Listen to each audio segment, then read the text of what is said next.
All right, the Detroit Lions make a trade here. They trade with Dallas Cowboys to get their corner, Terrion Arnold, this is just a good move. I hate this because as a Tampa Bay fan, I don't want any corners to go. I'm like, no, we're close to getting some corners, but that's why they did it, right? Because the Packers and the Bucks could be looking corner. The Packers are a division rival as well, so if you can kind of hurt them, it's a good move, and I really like Arnold as a player. I think this is, kind of a bit of a steal getting him at 24. I had him higher on my big board. He was higher on the consensus big board. Some people thought he should have been corner one. In fact, earlier I misspoke. I said that Quinyon Mitchell was number one, the highest player still on the consensus big board.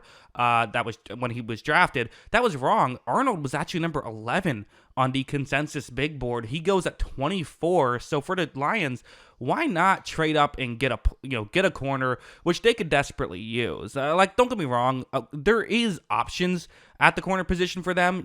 Brian Branch, I kind of view more as like a safety type player, but I guess you could argue corner. He does a lot of different things. Wears a lot of hats for the Lions there. He's certainly not just a outside corner type guy.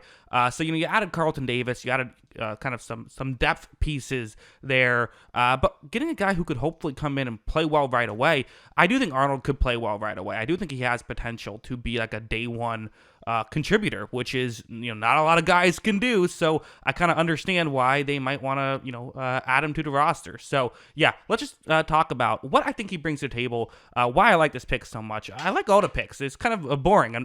I want someone to do something stupid soon, but just not at 26 of my team. But yeah, I really like this move by the Lions. Let's get into the film of Terrion Arnold. Let's start off with this play. So it's going to be a zone coverage concept, but it's really a one-on-one matchup. It is. And again, that's kind of the thing where people will say, oh, well, the Alabama corners were just zone corners. Okay, sure. Yeah, they played zone coverage a lot, but a situation like this, listen, the safety help isn't really in the area. Yeah, there is a safety somewhat nearby, but it's quarters coverage. This is going to be a one-on-one matchup. If this play does not, if Arnold does not cover this receiver, the receiver's getting a catch. It's just that simple. Watch how when this play begins, you're going to see really Arnold show off what he is at his best, which is you see the receiver is cutting now. It's honestly a good route by this wide receiver, and you think that Arnold could very much be in trouble in this situation. I mean, certainly he could very much be in trouble right here.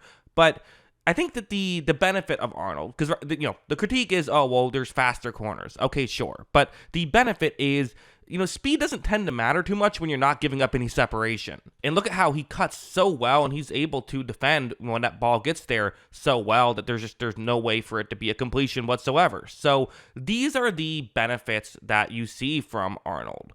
A comparison I've made is the, Patrick Surtain, who was another guy who wasn't overly explosive and overly fast, but who cares? Because, that usually only matters if you can get past him. And with his elite kind of stop and start movement, it does, certainly does not tend to affect him. Something like this is another example where you see where he is on the field. Again, zone coverage. He's the one covering the white area I have right there. Another kind of similar route, but this time there's more help in his area. Watch how when this play begins for LSU, you see that right here, giving up a little bit of space, but again, it's zone coverage, and he kind of trusts that if the ball is thrown right now, he trusts his own closing speed and closing abilities, I should say, to be able to move forward and make a play. As I said, that kind of start and stop and the footwork he has is incredible. However, watch this LSU receiver kind of make a nice move. He's going to try and get around Arnold, and I think a lot of corners would get really burned by situations like this. But for Arnold, you can kind of also see he's already in pretty good position to start heading back. As you see, that's kind of what he does, and at no point was that route really open. I guess at the very end, it kind of got open, but at that point, the play was already dead. So, really good job by Arnold to be able to pull these kind of things off. Again, it's that footwork that he has that's just so incredible. Now, going over here, I think this is maybe one critique you could certainly have, which is he is someone who will play very far off at times. Again, that's part of one of the issues with not being the fastest corner in the league. And I also want to mention that, I keep acting like he ran like a 4.7. He ran like a 4.5, which there are plenty of corner. Usually that's the cutoff. You don't want to run, higher than 4.50. He ran right at 4.50. So he hit the cutoff. It's not like he's a slow guy or anything like that. But still, there are some plays like this that you see. where right when this play begins, you're going to notice that right here, I mean, you definitely see he was already playing very far off when this play began, and he's even backpedaling at this point. I mean, the reality is he just knows that when he's going up against some speedy receivers, and LSU had plenty of them, so again, I'm purposely showing footage from when he was going up against a lot of good receivers.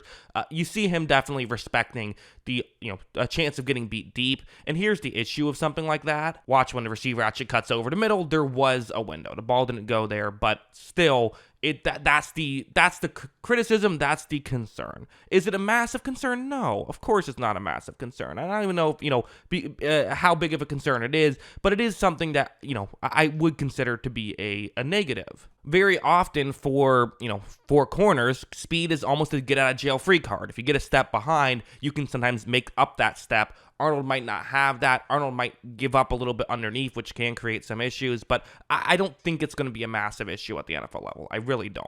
And also stuff like this, which matters. I mean, all we talk about with corners usually is coverage, and rightfully so. That's why they get drafted, right? But the other stuff, the run defense, can you make a play like this where it's going to be a wide receiver screen, this stuff matters. Watch how when this play begins, you're going to see he reads it so well. There is a receiver who's trying to block right here, but I think emphasis on trying to. Because watch how Arnold is able to get over and he helps to make that tackle. So again, this stuff is really good. And while a lot of people might look at that and say, well, who cares? Your job is to cover.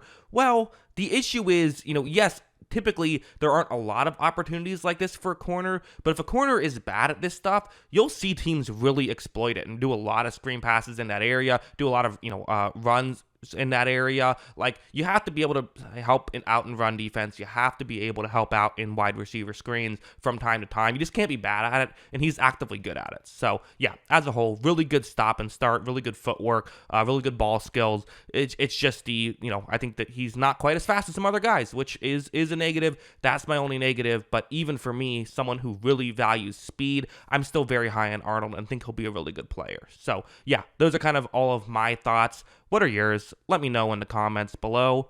Always love hearing from ya. And of course, as always, thanks for watching. Hey, you made it to the end of the video. I appreciate that. If you want to see more videos like this, make sure you hit the subscribe button or just click on the channel itself. I will be covering every little detail about this draft. So, if there's anything you're interested in, I'm sure I have a video about it. Make sure you check that out. Also, if you like movies, make sure you check out my movie channel. The link is in the description for that. Have a lot of fun stuff on there, some movie reviews, some tier lists, stuff like that. And also, if you want to just hear more of my general thoughts, follow me on Twitter or X, whatever the hell you want to call it. Link is in the description for that as well. And once again, thanks for watching. I do appreciate it.